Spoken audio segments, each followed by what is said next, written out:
Graphics. An essential video game feature. Pixelated, stylized, or realistic, every game's got them. It's everyone's dream to run every game ever on the highest settings with infinite frames per second. But what if you wanted the opposite? What if you wanted your game to look like absolute dog water? If you know me, you'll know that I've played Team Fortress 2 ever since I started playing video games, way back when I was just a little homunculus. Now, I'd always played with the best graphics I could just because I was fascinated with the art style TF2 had to offer, but when I went to look at other TF2 YouTubers, especially some of the top ones, I couldn't help but notice how absolutely terrible their game looked. Muddy textures, low poly guns, pretty much all the shine and polish of the game was completely removed, yet the way they played was absurdly good. Take for example some of the top players, Banny and Fat Magic, both incredible players but with terrible looking games.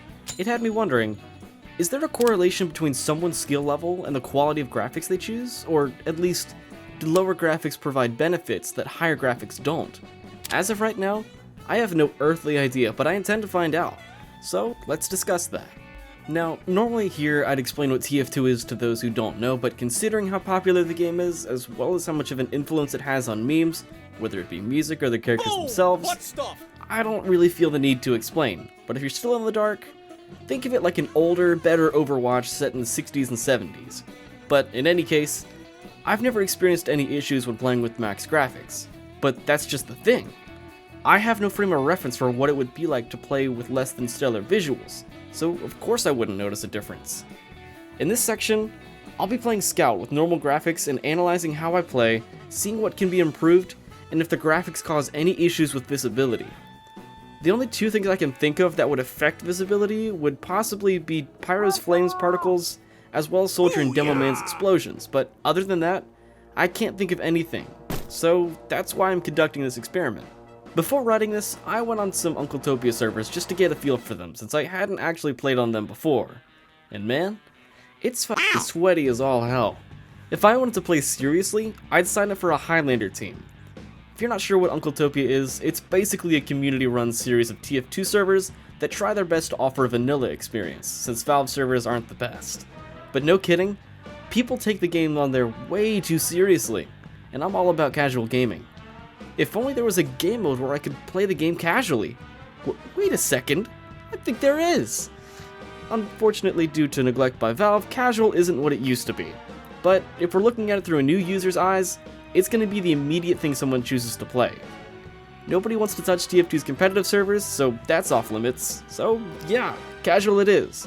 Despite the bots, racism, homophobia, and other less than stellar things, casual really does provide, well, a casual gaming experience. Now, I will say that deliberately looking to find what visual effects would get in the way of playing the game was a unique experience. Genuinely looking for what gets in the way of peak performance was an interesting way of viewing the game. Currently, I take the game at face value and don't particularly question what it throws at me in terms of visuals, so actually looking into it was very, very interesting.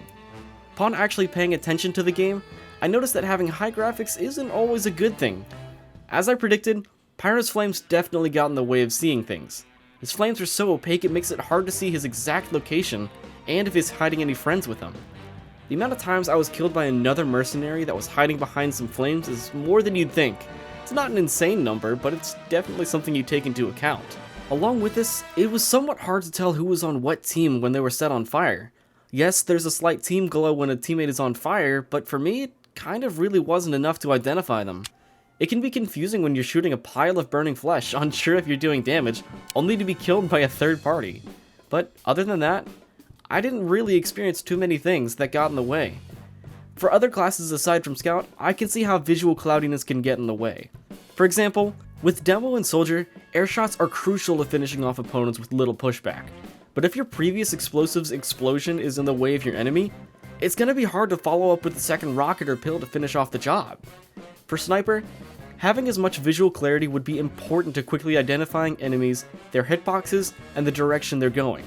With so much chaos going on in TF2, I can imagine how it would be difficult for a sniper to follow their target with precision. However, for the other classes, I'm pretty sure it wouldn't affect them too intensely. Medic is normally focused on his surroundings but can rely on his team to take care of his enemies. Heavy focuses on one target at a time to be effective rather than several. NG is normally behind his sentry, so the amount of visuals on him wouldn't affect him too much at all. and Pyro has a pretty good view of enemies behind his flamethrower, so vision isn't exactly a problem with him. Finally, there's Spy, who I'd imagine would suffer the same issues as any normal class would, which would be visibility. So, looking at this, 3 out of the 9 classes I can wholeheartedly see benefiting from lower graphics, but as for the other 6, I can imagine they'd play with whatever graphics they choose and have minimal interference regardless of their choice. On to the part where we make some visual changes for the best results. For this, I'll be following Ratlobber's video where he makes a few Source Engine games look like absolute garbage, which is exactly what we need. We won't be following it to a T, but it's still a very good guideline to get us where we need to be. Starting off, we'll be taking this very slowly and simply by just going into the options menu and lowering all the graphics we can. Taking the settings to the lowest rung honestly doesn't change too much. Sure, the textures are muddy, models are a little polygonal, but it's very identifiable as Team Fortress 2. But we can go deeper. Opening up the developer console, we can access an unlimited amount of commands to make our game look even worse than it already does. Starting with Matte Fong 0. Although it sounds a little bit like gibberish, it actually makes the shaders of the game less detailed and shiny, so everything's a bit more flat now. This is especially noticeable with all the character models. Next up is RLOD, or what I assume to be a render level of detail, with the higher number being the lower level of detail. At this point, objects began to look quite scuffed, but going further is part of this little experiment. To further lower our graphics, we need to look to the wiki to understand what the hell is actually going on when we type in this command. Matte Picmip is a command that takes control of texture resolution, and by increasing the number to its highest, that being 10, we can see some clear differences. Everything is much more muddy, and text that was once legible is now no longer. Along with this, some textures are much flatter. Now, we're almost done, but we need to make a quick stop to Reddit to get a few more commands under our belt. Using the command matte reduce particles 1, some particle effects that were previously noticeable are now much noticeably worse, such as impact particles. Next, I installed a HUD mod which allowed me to make the view models of the weapons transparent. Remember, we aren't just making the graphics look worse, we want to actually give ourselves somewhat of an advantage, so clearing up our screen just a bit more is the way to go. Speaking of clearing up our screen, we can also enable a mini HUD mode to get even more out of our screen space. Finally, I want to remove ragdolls, like how most professional TF2 players play. And for that, we'll be using a string of commands that I won't be saying all of, but if you want me to, I can go ahead and start. CL Ragdoll Fade times 0. CL Ragdoll Force Fade 1. CL Ragdoll Physics Enabled 0. Yeah, I'm not saying all this. If you want a list of the commands, I'll put them on screen right now. So, with all these edits made to our game to look worse, can we actually see better? Let's pop in a lobby and find out. Upon entering a lobby and facing a Pyro, I can wholeheartedly say that I had an easier time against him. I could easily see him, my vision wasn't clouded by flames, and I took him out without a problem.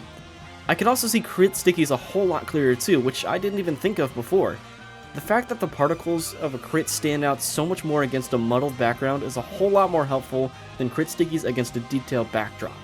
Now, I could stop here and the video would have fulfilled its message, but let's discuss how other classes could be affected. Soldier and Demo wouldn't be too affected because smoke particles from an explosion still show up, so air shots stay the same. Which, if we were staying consistent with mods like the HUDs, I could remove the smoke, but since the HUD is based off vanilla TF2, and removing explosions is an actual modification, I decided against it. As for Sniper, each ragdoll that would have gotten in the way is now entirely removed, so you can immediately focus on the next target. And as I said previously, 6 of the other classes aren't really going to have much of a difference. However, there are some drawbacks to having graphics this low.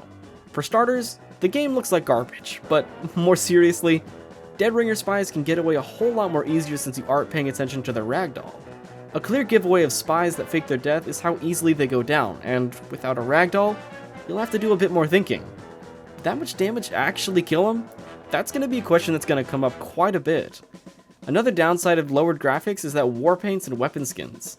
Each resolution for each texture are so downscaled that the designs on your guns are pretty much no longer there, and are instead replaced with muddled splotches of color that vaguely represent what they once were. But aside from just visual changes, there isn't really much you'll be losing in terms of gameplay, which is definitely a testament to how Valve structured this old classic. Overall, If you're okay with sacrificing your visuals for a couple benefits, go for it. But if you want to keep TF2 with all of its polish, beauty, stick with that. Me, personally, I'm gonna go back to TF2 with max graphics. Because for me, the upsides outweigh the downsides, and the positives of removing your graphics are so minuscule that I don't believe it's worth it. And no, removing the prettiness of the game didn't make me a better player, in case you were wondering. With all that being said, thank you for watching. I had fun making this video, especially since it's about a game I'm passionate about, and honestly, I may come back to it if I think of different TF2 experiments. But anyway, I'll see you in the next one. Peace.